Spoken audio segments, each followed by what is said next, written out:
జిల్లా విషయానికి వస్తే రాజంపేట రైల్వే మార్గం అనేక మంది సుదీర్ఘంగా గుత్తి నుంచి గుంతకల్ నుంచి ఒరిస్సా నుంచి బీహార్ వరకు బతుకుతున్నటువంటి ప్రాంతం ఇది రాజంపేట. అందరికీ మనం అన్నం పెడతాం, అందరినీ ఆదరిస్తాం, అందరినీ ప్రేమ చూద్దాం. ఆ ఒక్క ఉన్నటువంటి ప్రాంతంలో రాజంపేట తీసుకెళ్ళి మన అన్నమయ్య, మన తాలబాక, మన ముద్దు బిడ్డ, ఆయన ఆధ్యాయకారుడు తిరుమల శ్రీనివాసుడికి ఆధ్యాయకారుడు ఎవరన్నా ఉన్నారు అంటే ఆయన 16,000 పాటలు పాడి ఆయన మీద ఆ శ్రీనివాసుడి మీద చేసినటువంటి సంకీర్తనలు చేసినటువంటి గొప్పతనం ఆయనకు. అలాంటి రాజంపేటకు తీసుకెళ్ళి రాజంపేట కలపడం, రాజంపేట ప్రజలను మీరు విశ్వసనిస్తారా? అసలు రాజంపేట ఎందుకు వెళ్ళింది? మనం ఏం లేమా? మన ప్రాణాలతో లేమా? మన దగ్గర ఆస్తులు లేవా? అంతస్తులు లేవా? కానీ పూట కూలి కోసం బతికే మనం శివుడు కదా. మన రాజంపేట తీసుకెళ్ళి రాయచోట్లు కలపడం ఎంతవరకు సమంజసం? మీరు అందరూ కూడా రాష్ట్ర ప్రజలు, ముఖ్యంగా రాజంపేట ప్రజలందరూ కూడా గౌరవించాల్సిన ఈ మాటను గుర్తుంచుకోవాలి. ఇకపోతే మన అన్నమాచార్య అంతానికి గుర్తొచ్చేది మెడికల్ కాలేజ్. ఆ మెడికల్ కాలేజీలో అది కూడా తీసుకెళ్ళి మదనపల్లి ఏర్పాటు చేశారు. మా పెద్ద ఈయన రాజంపేట రాజు ప్రస్తుత ఎమ్మెల్యే మేడా మల్లికార్జున రెడ్డి. ఆయన గురించి చెప్పుకోవాలంటే నేను కూడా కోయిలకు వచ్చిన దగ్గర తీసి అన్నం పెట్టా ఆదరించిన ఆయన గురించి నాకన్నా ఎక్కువగా జువాజీ ఈశ్వరయ్య గారి కుమారుడు సుదర్శన్ గారికి మదనపల్లి పోయింది, జిల్లా పోయింది.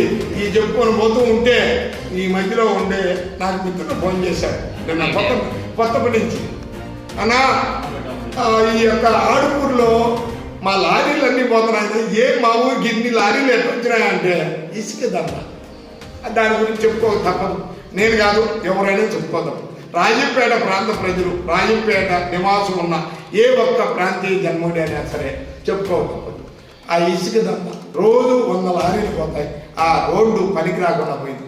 కేవలం ఏమయ్యా ఇసుక దంద, భూదంద, లిక్కర్ దంద ఇలా చెప్పుకొని పోతూ ఉంటే 100 దందాలు వైఎస్ఆర్సీపీ పార్టీలో చేసినటువంటి ఘనత అది మీకే చెప్తాయి.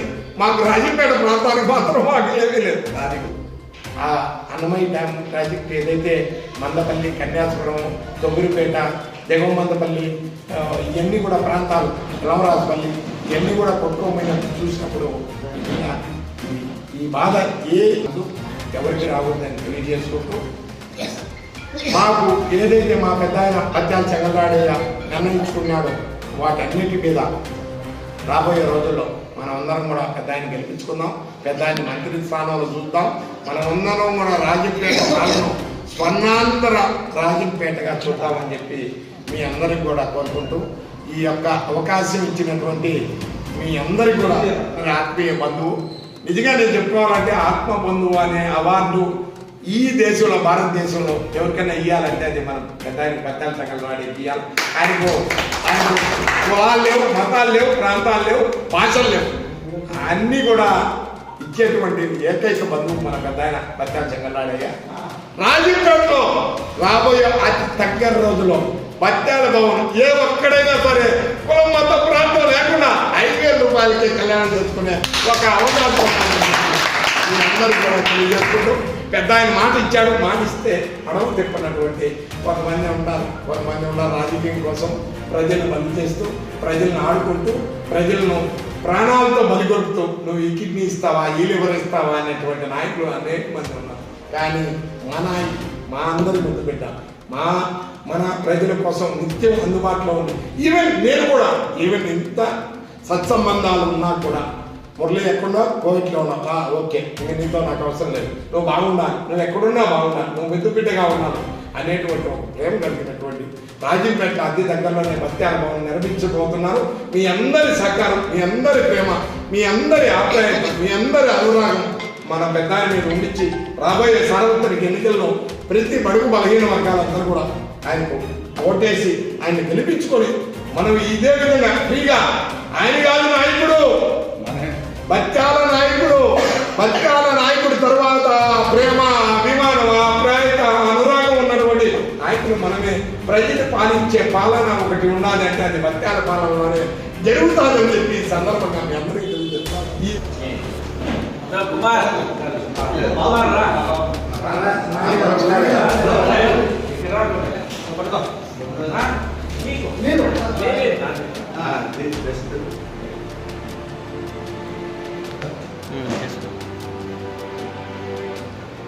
ఎన్నో సేవా కార్యక్రమాలు కొనసాగిస్తున్న మురళీన్న నాయకత్వం, ఎన్నో సేవా కార్యక్రమాలు నిర్వహిస్తున్న చరిత్ర మురళీన్న నాయకత్వం, కోవిడ్లో ఎంతో మందికి సహాయ సహకారాలు అందిస్తున్న చరిత్ర మురళీన్న గారి నాయకత్వం. మేము చేసే వీడియోస్ మీ మొబైల్ కి నోటిఫికేషన్ రావాలంటే మా ఛానల్ ను సబ్స్క్రైబ్ చేసుకుని పక్కనే ఉన్న బెల్ ఐకాన్ యాక్టివేట్ చేసుకోండి.